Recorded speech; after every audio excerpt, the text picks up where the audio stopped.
All right, here we go. Another installment of Steve's Auto Care. Yay!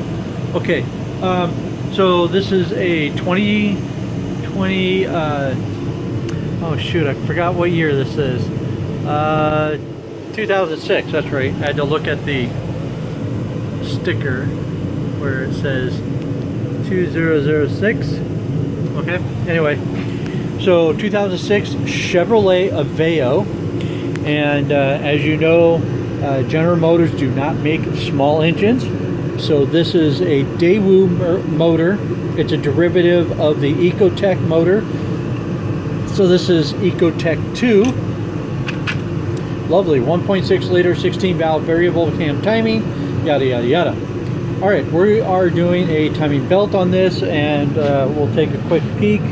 As you see, I got most of it already on the return side of this project, and I wanted to go over a few things.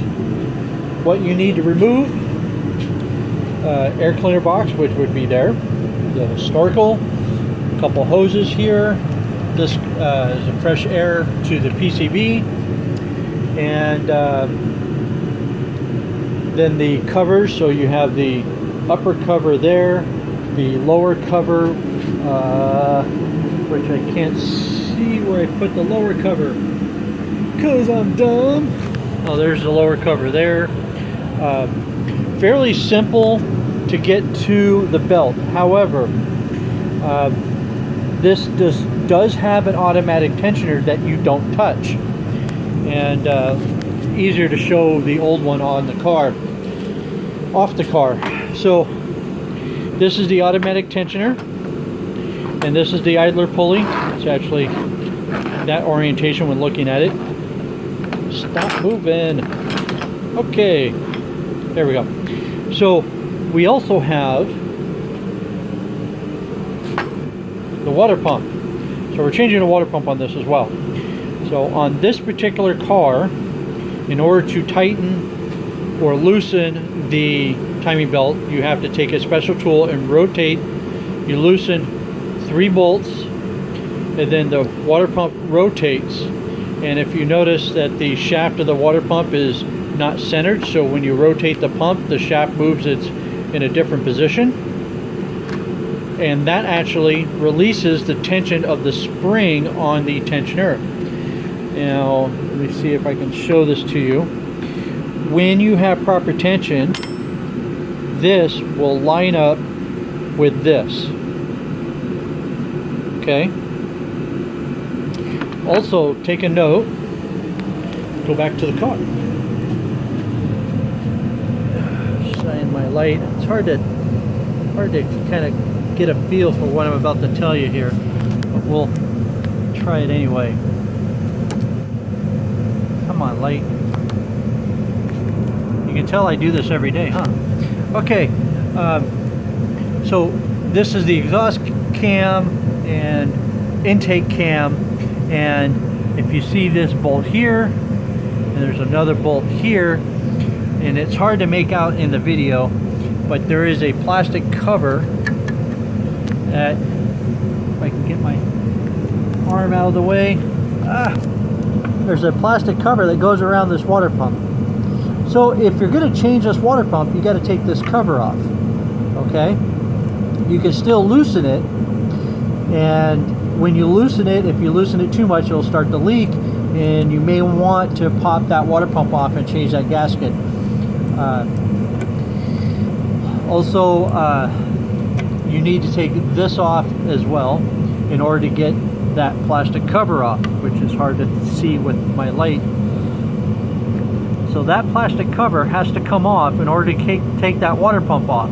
In order to take that plastic cover off, you have to take the cam gears off. So if you feel that that might be a little beyond your league, I highly recommend you take it to a shop. Now, how did I take the cam gears off? I'm really glad you asked, and I'm about to show you how I did it, and that's using this tool here. Okay, and see if there's, yeah, it's there you go, look at that. So that's the tool I use to hold the cam gear, and then I use my impact gun to zip the bolts off. And I will be using a torque wrench to put them back on. The other thing to note when you're doing this job is that when you do take and rotate this water pump, you're going to release the tension off the tensioner, which is this guy here. When that happens, your intake cam is going to rotate a little bit, maybe about 3 or 4 teeth. Just keep that in mind when you go to line everything back up. Okay, and talk about alignment marks.